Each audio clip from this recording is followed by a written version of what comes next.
সম্মানিত উপস্থিতিবৃন্দ, বর্তমান বৃক্ষরোপণের পাশাপাশি বর্তমান সরকার সারা দেশে 20,000 কিলোমিটার নদী ও খাল খনন এবং পুনর্খননের যে কর্মসূচি বাস্তবায়ন শুরু করেছে, সেটি শুধুমাত্র কৃষকদের জন্য বছর জুড়ে কৃষি সেচ সুবিধা নিশ্চিত করবে না, বরং আমরা যেটা আশা করছি জলবায়ু পরিবর্তনের অভিঘাত মোকাবেলার ক্ষেত্রেও কার্যকর ভূমিকা রাখবে। তবে পরিবেশের উন্নয়ন শুধুমাত্র বৃক্ষরোপণ কিংবা খাল খননের উপরেই নির্ভর করে না, এটি কিছুটা সাপ্লিমেন্ট করে, কিন্তু পুরোপুরি নির্ভর করছে না এর উপরে।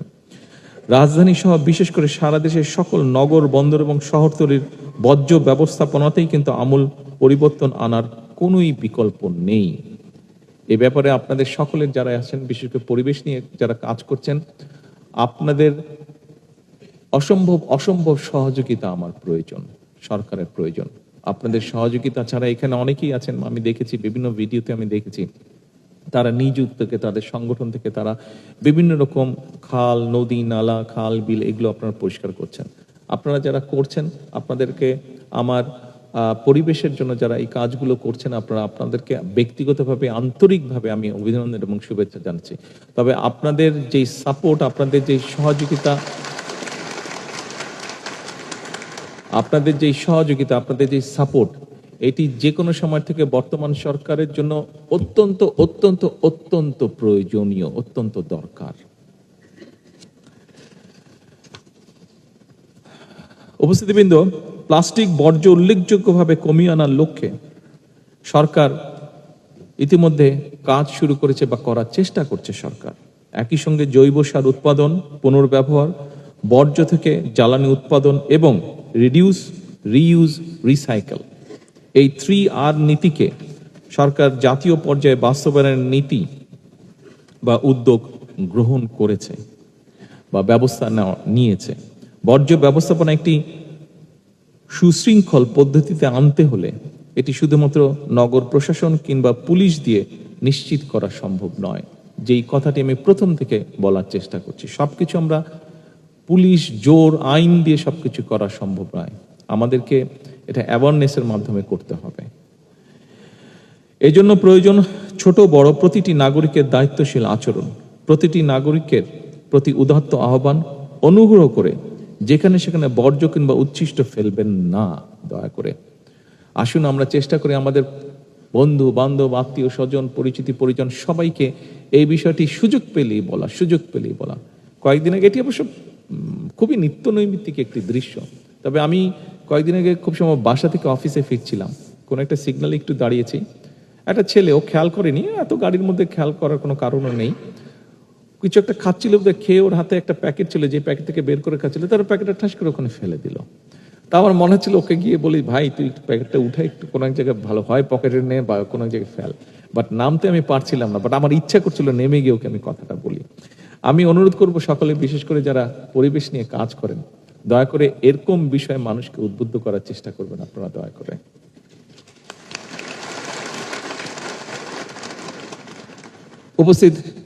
সকল উপস্থিতবৃন্দ, মানব সমাজের সুস্থ এবং নিরাপদ জীবনের জন্য এতক্ষণ আমরা বৃক্ষরোপণ কিংবা পরিবেশ সংরক্ষণ নিয়ে কথা বলেছি। আরেকটা বিষয় বোধ আমাদের একটু সতর্ক থাকা প্রয়োজন।